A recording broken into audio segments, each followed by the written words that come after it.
Hey readers, here is a list of strategies that we have been working on to figure out unknown words, right? And part of that is knowing and using these strategies. But a big part of it is having a lot of readers' grit, and we are going to continue to build that as we continue reading in third grade. Basically, we are not going to be giving up. We are not going to be skipping words. We're going to use all the strategies that we have, all the strategies that we've been taught to figure out how to read a word and also its meaning. So take a look at these clues that you know. Take a look at these strategies that you know and just relish in all of your hard reading work being able to use these. Today I want to talk a little bit more about how to figure out the meaning of a word. I think yesterday and Tuesday, we spent quite a bit of time talking about how to read the word, how to pronounce the word, how to say the word. And today I really want to focus on how to understand the meaning of a word.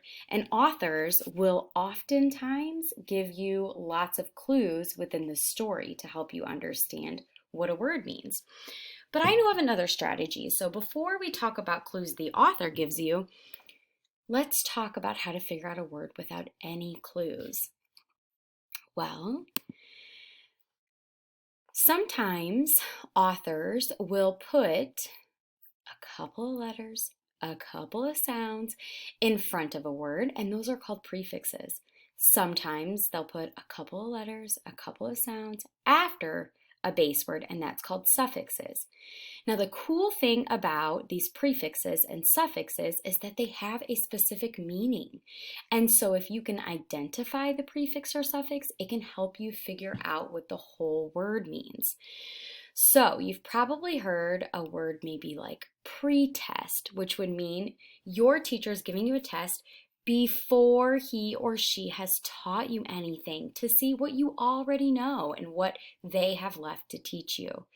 Or maybe when it's super cold outside, your mom or dad or grandma or grandpa or aunt or uncle has to go and defrost the car.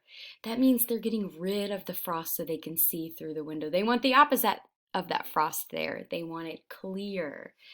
Or maybe you might have heard someone talk about having to transport something. Well, when you're transporting someone, you're moving one thing across an area to get it to another spot. So anytime you see these prefixes, you'll know at least part of the meaning of the word, which can be really helpful. Now, something to keep in mind, these are certainly not all of the prefixes and suffixes that exist in our language. So, how do you get to know them all? Well, you read more.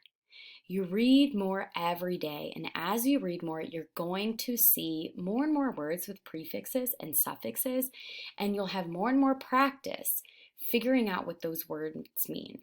I'm going to show you how to do some of that, but before I do, let's hop over to the suffixes quickly. This suffix is pronounced us, and it's kind of a tricky meaning, has those qualities. Let me give you an example.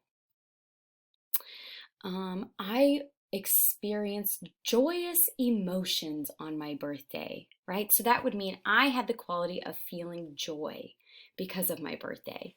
Or meant would be the action or result of. Maybe think of something like this. I experienced disappointment when my favorite football team lost. Well, I was experiencing the feeling of feeling disappointed because it was a result of my football team losing.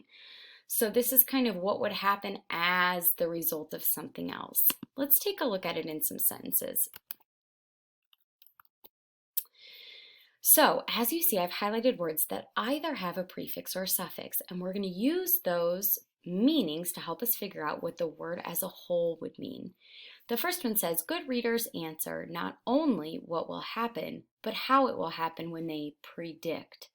So I hope right now your brain is going, alert, alert, alert. I see a prefix. And you're right, it's this one right here, and it means the word before. Well, let me tell you something else I know. This part of a word, dict, usually means spoken word, right? So if a good reader is making a prediction, That means before the author has spoken the word, you are making a guess before you've gotten to that part of the book. We had to make a transatlantic flight to England to get to England. So right away, yeah, I'm seeing that word, that prefix trans, which means across. And I also know of an ocean called the Atlantic Ocean. So this makes total sense. I'm finding out here in this sentence that if I want to get to England, I'm going to have to go across the Atlantic Ocean. Sentence number 3. My Play-Doh creation became deformed after my sister accidentally stepped on it. Well, I see the prefix D, and I know that when I'm forming something, I'm creating it into a special shape. And if my sister steps on it, it is now the opposite of a special shape. A plant needs nourishment to survive. Oh, here's that meant. We know that if we want a plant to survive, it has to be the result of being nourished with water and sunlight. My baking was disastrous when I accidentally mistook salt for sugar in the cookie ingredients. Well, I see has the qualities of, looks similar to a word like disaster. I think that cookies made of salt instead of sugar would have the qualities of a disastrous baking experience, full of a disaster mistaking salt for sugar. Keep these prefixes and suffixes in mind as you read. They are words you can figure out the meaning of with no clues from the author. Speaking of, what clues do authors give us? Let's check them out. Well, authors leave clues for us in the text that they've written, and sometimes as a reader, we can read to get the gist. If we can get the gist of what's happening in that part of the text, sometimes there's enough clues for us to figure out what a word might mean. Other times, an author will leave clues by providing words that are synonyms, meaning that they have the same meaning. Or sometimes they'll leave antonyms for us, which are words that have the opposite meaning of a word. And sometimes authors are super generous and they explain the word right there in the text. Readers, I was thinking we could try some of this out today by using our read aloud text, Indian Shoes. This comes from the chapter Night Fishing, and I was thinking we could tackle a tricky word together, thinking about the clues the author has left for us. So in this part of the story, Grandpa Half Moon and Ray are sitting out under the night sky. This part says, just then a glittering quilt of stars rained across the sky's inky blueness, high above Grandpa Half Moon and Ray. A mirroring array of lights reflected off the lake's shiny blackness, lapping gently below the dock. So readers, you might already be thinking like I am, what does that word array mean? We might even be thinking about the clues the author left us. Let's take a moment. You can even pause the video here if you'd like. Let's think about the clues that the author might have left. Can we use the gist of what's happening? Has the author left us any synonyms or antonyms? Or has the author explained it right here in the text? Let's see if you're thinking the same thing I'm thinking. When I read this paragraph, I'm noticing at the beginning it's describing a glittering quilt of stars rained across the sky. So I know what a quilt is. A quilt is a blanket, and not just any blanket, but it's a blanket that's sewn together with like patches and patterns of pieces of fabric. So there's a blanket of stars that have rained across the sky. Then it says a mirroring array of lights reflected off the lake's shiny blackness. So it's a mirror, like a mirroring of light is reflected off the lake's blackness. A mirroring array of light.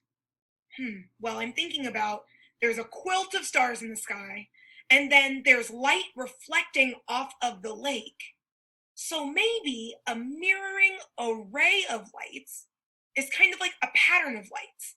It's reflecting the blanket of lights from the sky. Wow, readers, so do you see how the author left clues for us right here in the text? In this case, our author didn't come right out and explain it to us, but he left us words and clues and allowed us to think about what's happening in this moment to figure out that word array. All right, friends, it is your turn to take these strategies and your reading grit and apply them to your independent reading time today. Before you do, it's important for your teachers to know that you understand the clues that an author can leave you. Can you solve a word's meaning by understanding the gist of the story? Did the author leave you a synonym or an antonym, or was the author very generous, as our teacher told us earlier, and fully explained the entire word as you read on? You're going to listen to a few very short read alouds, along with a think aloud of a reader. During that think aloud, you should be able to tell which clue the author left that the reader is using and select it as part of your It's Learning assignment. Good luck, readers!